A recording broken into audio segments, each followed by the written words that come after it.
My fiancée banned my daughter from our wedding, said she'd ruin her perfect day, so I taught her a costly lesson that turned her big day upside down. I, 38, male, was supposed to get married to Addison, 40, female, earlier this week, but I cancelled it at the very last minute. We have been together for the past 3 years. We got engaged about 6 months ago, and up until the engagement, everything was going fine. Things started going downhill when we started talking about who we wanted to be there at the wedding. Since I have a daughter, I wanted her to be there. But Addison made it very clear that she did not want any kids at the wedding. It was a weird stance, especially considering the fact that she has 2 children of her own from a previous marriage as well, and she also has 6 nieces and nephews who she's very close to. So, I didn't understand why she didn't want any kids at the wedding, especially since all the people that we had invited were also parents. We had a bunch of fights about it initially, but then I gave in and I told her that as long as she was not going to invite any kids from her side of the family, I was fine with keeping my daughter away from the wedding. And for the record, my daughter is not even a little kid, she's 14 years old. But that did not make any difference to Addison. She told me that she didn't want any exceptions. And as much as she adored my daughter, her own kids, and even her nieces and nephews, she wanted a stress-free wedding, and she didn't want to offend anybody with kids. So, she was keeping all kids out. I was quite upset about it, but if she wanted a child-free wedding so bad, I figured that I wouldn't be able to do anything about it since she had already made up her mind. Besides, the wedding itself was going to be pretty small. We were literally getting married in my parents' backyard with just a couple of our friends and family attending, so I figured that the kids wouldn't be missing out on anything too much fun. I was fine with her decision until a couple of days before the wedding. That was when I found out that while she had told everybody else that this was going to be a child-free wedding, she was still going to have her own kids and her nieces and nephews at the wedding. I was at work when I received an email from her younger sister, Kate. And it was just a bunch of photos of her 2 daughters dressed in wedding-appropriate clothes, and she was basically asking for approval. I was confused for a couple of seconds until I noticed that Kate had sent that email to our joint email address that we had created specifically for wedding-related communication so guests could please reply and other stuff like for vendors and all that. I knew it must have been an accident, but it was too late. I'd already taken a screenshot. I had already seen the email since I was taking a break and they got unlucky with the timing. A couple of minutes later, after I had put 2 and 2 together and figured out what was going on, I tried to check the email again, but of course, by then Addison had deleted it already. I was furious about what she was trying to do. But when I got back home that day from work, I didn't say anything. I pretended like everything was fine, and initially she was acting a bit strange, probably out of fear that I might have read that email and figured things out. But when I didn't give anything away, she got normal as well. This was about 2 days before the wedding, and I knew that she was up to something behind my back. So, I decided to speak to my daughter about how she felt regarding Addison. I had had to talk with her earlier as well, even before I had proposed, but I thought it would be better to talk to her again because by then I was having serious second thoughts about the wedding. I'm lucky that I did make that decision because when I spoke to my daughter, she told me that before the engagement, Addison had always been very nice to her whenever they met. But after the engagement, something had definitely shifted. My daughter told me that she hadn't spoken about it to me because she would see that I was really happy with Addison and she did not want to ruin that. But after the engagement, Addison started behaving weirdly with her because every time that she would visit, Addison would behave very differently when I was not around. According to my custody arrangement, I'm supposed to have my daughter for half the month, and that's a pretty significant chunk of time. From what she has told me, apparently Addison would switch on the charm whenever I would come back home from work, but for the rest of the time, she would totally ignore my daughter. And that hadn't been the case before the engagement. It was really bizarre hearing about it. Then when my daughter told me that when she was told that Addison wanted a child-free wedding, she figured that she probably didn't want her in her life that much anymore, and so she didn't even fight for it. I felt really disappointed in myself for even allowing Addison to walk all over me and talking me into not inviting my own daughter to my wedding. That was when I decided to cancel this wedding. I spoke to Addison just the day before the wedding and I decided not to bother going back home that day. Addison tried to contact me several times, but I didn't respond and I knew that she would contact my parents next. So, I instructed them to tell her that I would see her on the day of the wedding itself. Instead of going back home that day, I just spent the entire day with my daughter because I felt like I really needed to make up for all this. By the end of the day, both of us felt significantly better. And after dropping her back at her mom's place, I crashed in a hotel room and went straight to my parents' place the next morning. With just an hour to go before the ceremony was supposed to begin, when I showed up, I could see that a couple of people had already arrived, including my in-laws and both of Addison's sisters, Kate and Amelia. And unsurprisingly, even their kids were with them. All 6 of Kate and Amelia's children. And even Addison's 2 kids were there running about because all of them were under 12. When she saw me, Addison rushed to greet me at the door and started explaining that even though she had specified it to Amelia and Kate that this was going to be a child-free wedding, they still couldn't leave the kids behind, and so we would have to accommodate them along with her children, since in spite of her instructions, her parents believed that it would be weird to get married without her own kids. She was coming up with a bunch of ridiculous explanations, and I could tell that she thought I was mad, but I didn't even say anything until she was done talking. Then she started asking me about why I was dressed where I had been the previous night and stuff. I just laughed in her face, brought out my phone, and showed her a screenshot of that email that Kate had accidentally sent to the joint email account, and that was enough to shut her up. She knew instantly that she was caught. There was no talking her way out of this, so she just started apologizing, but it was too late. I told her that I had spent the previous day with my daughter, and I had found out that for the past couple of months, ever since we got engaged, she had been treating her differently. At this point, I didn't even want an answer or an explanation. I just wanted to tell her that we were through. I was not getting married to her because it was obvious that she did not value my daughter. And it was really sad because I had never treated her children any differently from my own daughter. But it was clear that me and my family did not hold any value in her life, and so, I didn't think it was a good idea for us to be getting married anymore. Having said that, I didn't even wait for her to say anything. I just walked off. She kept calling for me, but I didn't even turn around. I just walked back to my car. Then I drove to the hotel. And then, because I had nothing else to do, I took a really long nap. I woke up around noon to thousands of messages from everybody that I knew who had been invited to the wedding. My friends and family were all very confused, and my in-laws were very upset, but I couldn't bring myself to care about any of that. I just explained the situation as briefly as I could to my friends and family and left it at that. Then I went to see my daughter and I told her that I had called off the wedding and that now I would spend more time with her because I felt like in the past couple of months we had started disconnecting without even realizing it, because I knew that earlier if she had had a problem with anybody, she would have come to me immediately because she hadn't done that with Addison. I knew that there was a problem. Both of us got a little emotional, but at least we were able to sort that out now. Coming to Addison, that's what I've been struggling with. It's been 5 days since the day that we were supposed to get married. And by now, pretty much everyone knows exactly why I canceled the wedding. It's not just about her behavior with my daughter. It's also about the dishonesty. And I think that's a huge deal breaker in any relationship. I've been cheated on twice before this. And I know for a fact that it always starts with small lies. So for me, any form of dishonesty is something that I can't tolerate. And this was a pretty big lie that she told, and she expected to get away with it. That's why I don't think that I did anything wrong by breaking off the wedding at the last moment. And quite frankly, I can't bring myself to pretend to care that I did it at the very last moment. It might have been very unceremoniously done, but I think it's fair enough since that's exactly how she planned to spring the whole situation with the kids onto me at the very last moment. However, her family is very upset, and I didn't even give her a chance to explain and think that I'm being unfair. Addison, along with the rest of her family, has been texting me nonstop. And all she has to say in her defense is that she couldn't outright ask me not to invite my daughter. But she had her reasons, and she finds it very insulting in spite of being with her for so many years. I didn't think that our relationship deserved at least a conversation before I just ended it like that. She hasn't mentioned the reasons. She told me that she's only going to talk to me about it in person. So, I don't know how she could possibly explain not wanting to invite my daughter to our wedding, or because as far as I'm concerned, I don't think she's ever had any problems with my daughter and vice versa. But I feel like I should have at least spoken to her. Maybe I don't know why, but all of a sudden, for the past couple of days, I've been feeling very guilty. I feel like I should have just been honest with her instead of creating so much drama and pretending like everything was fine until the last minute. The day that I found out what she was planning, I should have just come back home from work and confronted her about it. But I didn't. And I feel like if I had done that, a lot of the drama that's happened right now could have been avoided. I feel like a bit of a jerk because of that, and it's been bothering me. It's been 3 days since I posted and I'm still staying in the hotel. But today, I reached out to Addison and I told her that she had to move out of the house at the earliest. After all, it used to be my house before she moved in. So, I think it's only fair that now that we're done, she has to move out. I've given her until the end of the month.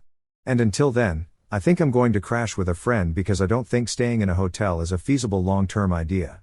Apart from that, I'm feeling much better about my decisions because my friends have reassured me that at the end of the day, I chose what was most important to me, and that's being a father. I don't think that I have to be sorry that my daughter is most important to me.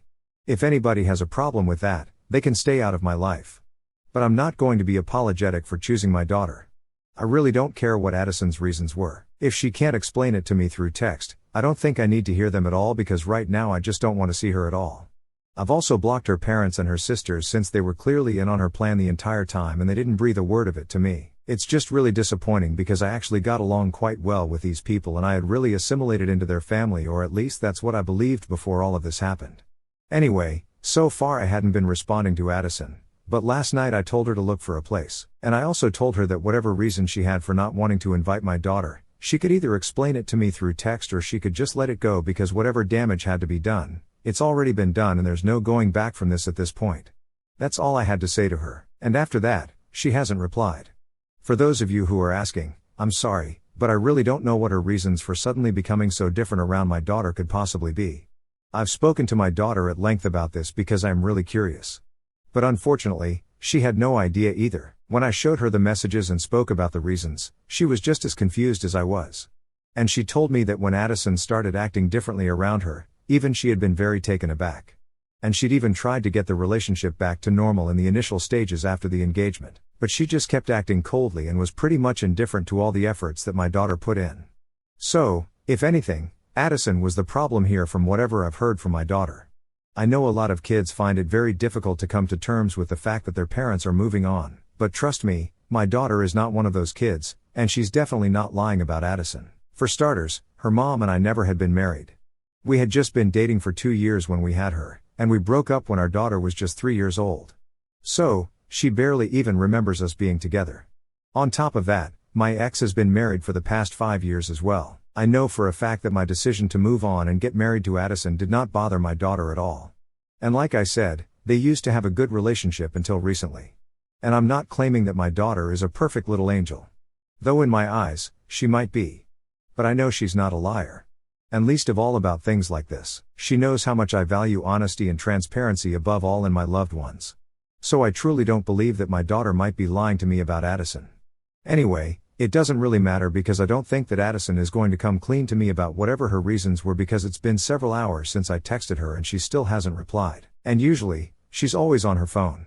And since she works from home and her job requires her to be active on her phone constantly, so it's probably very unlikely that she hasn't seen my message and she always replies as soon as possible, which is why I'm pretty sure that she's just choosing to ignore me right now. It doesn't make any difference to me, though. I just want her out of my house so I can go back to living comfortably in my home since this hotel arrangement is a bit awkward and I have to go back to work in a couple of days. It's been 3 days since I texted Addison and earlier today she finally replied to me. She told me that she could understand why I did not want to see her in person. But it was extremely important that I meet her so she could tell me her reasons as to why she did not want my daughter at the wedding so I did not end up misunderstanding her, regardless of the fact that we were broken up. Now, she told me that she didn't want me to perceive her as the bad guy in the situation because, at least according to her, her reasons were completely valid and she didn't want to hurt me. So, that's why she had to lie to me. That last bit was kind of stupid of her because eventually she did end up hurting me anyway. I replied to her within half an hour and I made it very clear that I was not going to be speaking to her in person. Whatever she had to say to me by text and that's it. About an hour ago, she finally replied to me telling me that the reason she did not want my daughter at the wedding was because of something that happened at the engagement party. So, unfortunately, on the day of the party, my daughter hadn't been feeling too well. It was my turn to have her for the month, and I already knew that she was not feeling up to it. So, I told her that she could just stay in her room that day, but she said that she didn't want to skip the party in spite of being in the same house, and even though she was feeling kind of under the weather, she decided to attend. A couple of minutes after I had toasted, she decided to go back upstairs. And of course, a lot of people did ask questions about whether she was fine or not. But by no means would I say that she stole our thunder, which is apparently what Addison believes my daughter did, because Addison apparently went upstairs to check on my daughter after she went back upstairs, saying that she was too sick to stay downstairs with everyone else, and she overheard my daughter talking and giggling on the phone with somebody else. And at the time, she didn't seem to be sick at all. Anyway, that one incident didn't sit right with Addison. And for some reason, instead of talking to me or even to my daughter about it, she decided to talk to her sisters about it, and even though I did get along well with them, I can't deny that they had a tendency to stir the pot. So that's what they did. And the whole thing became a lot bigger than it should have been. And she started pushing my daughter away after the engagement, believing that maybe somewhere deep down my daughter was not happy about us getting married and was probably going to start trying to create problems in the future. It was all based on that one stupid incident. And I was so disgusted by her behavior that I did not even reply to Addison after that. Just for context, I did talk to my daughter about whatever Addison told me. And she said that she was indeed speaking to a friend of hers after she came back upstairs that day, but that didn't mean she was feeling any less sick. She was still feeling pretty unwell. But I don't understand what feeling under the weather has to do with being able to talk and laugh with a friend on the phone. It was completely bizarre. And I don't think that Addison's reasons were as valid as she thought they were. I honestly feel like she might have been insecure right from the beginning, and that incident probably just gave her an excuse to stop pretending to be nice to my daughter. I'm lucky I did not end up marrying her, because I'm sure that if I did, she would probably create a lot of problems. Now that I think back on it, there were a lot of instances where she would complain about me never paying her enough attention and not spending enough time with her, mostly when my daughter was around. Even though she was the same way with her kids, and I never complained about it because I did not think that was worth complaining about. I thought it was a good thing that she was being a good parent, and I never thought that she would be insecure about something like this. Even in my previous posts, I had mentioned that I hadn't been able to devote enough time to my daughter. And one of the major reasons for that was Addison. I never really noticed it because she was so subtle about it. But she was constantly finding ways to keep me so busy, both emotionally and with tasks, that I didn't even realize what she was doing. I guess I just never connected the dots myself because I was too invested in our relationship, and the red flags just don't show up until it's too late. But I'm glad that finally I was able to get out of that relationship, because if we were going to be together at the cost of my relationship with my daughter, then I didn't want it. Especially after that stupid message that she sent today. I don't even know what to make of it. For a while, I really did think about responding to her and reading her the riot act, because I couldn't believe that she had ruined our relationship for something as silly as this, which could have been resolved by just talking it out.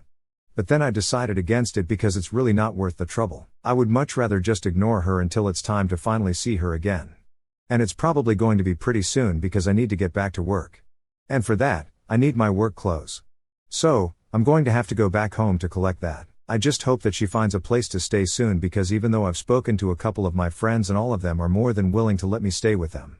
Quite frankly, I just want to move back home, and I really want her out now. 2 days ago, I posted here, and earlier today I went back home to collect my clothes and stuff. I've moved out of the hotel room. It was getting too expensive and I was on my way to a friend's place. So, I thought I would just stop by and collect everything that I need. I didn't reply to Addison after that message that she sent me, and I just blocked her. So, I had no way of finding out whether she was home or not. But, I just decided to take the risk, and I showed up in the afternoon, and unfortunately she did happen to be home. She seemed very upset to see me, and I could tell that she really wanted to talk to me. But I just started hurrying through everything that I needed to do, because I thought that the quicker I could finish this, the quicker I would get to leave. So, she made it for me to get done collecting my things. And right before I was about to walk out of the door, I told her that I really wanted her to look for a place so that I could move back in at the earliest. And then I just started walking back to my car, but she started following me. She kept talking throughout. She told me that she really did feel sorry for everything that she had done. She told me that she shouldn't have lied to me, and she should have just been honest with me instead of making such a huge deal out of that incident on the day of the engagement party. She acknowledged the fact that she had been very immature about the whole thing and made a big deal out of nothing. But the way her sister had put it to her, it sounded like a huge thing, and she had even had a fight with them recently because of that, because she had realized that she had inadvertently ruined her relationship by listening to their advice. She was practically begging me for a second chance. And she told me that this time she was going to make it work with both me and my daughter. And I felt really sad hearing it, because it was too little and too late. So as soon as I was near my car, I told her that I could understand how she felt. It wasn't easy for me to give up on us either. But it had to be done, because for me, there was nothing more important than my daughter. And I owed it to her to do what was right. I could tell that she was about to start crying, and I really did not want to deal with that. So, I just quickly said goodbye to her, reminded her to find a new place, and drove away. I felt like a bit of a jerk doing that to her, because seeing her in person was a lot more difficult than just speaking to her in text or whatever, but it had to be done. So, I don't have any regrets. Anyway, I'm crashing with a friend right now. And hopefully by the next couple of weeks, Addison will have found another place and I can resume my normal life, or whatever normal is going to be from now onwards, because I'm pretty sure that this is going to take a long time to recover from. The one good thing that has come out of all of this, though, is that my bond with my daughter has become stronger than ever, and we've gone back to how we used to be before the engagement and everything. She's telling me everything about her life once again, and there are no secrets between us. It feels nice. When I spoke to her on FaceTime today, I could see her talking about her day at school. It felt like everything was worth it. We are even planning a getaway to the beach in a couple of weeks. And I've also asked a couple of my friends with kids around her age to join in, because I think I could really do with the break and just have some fun myself.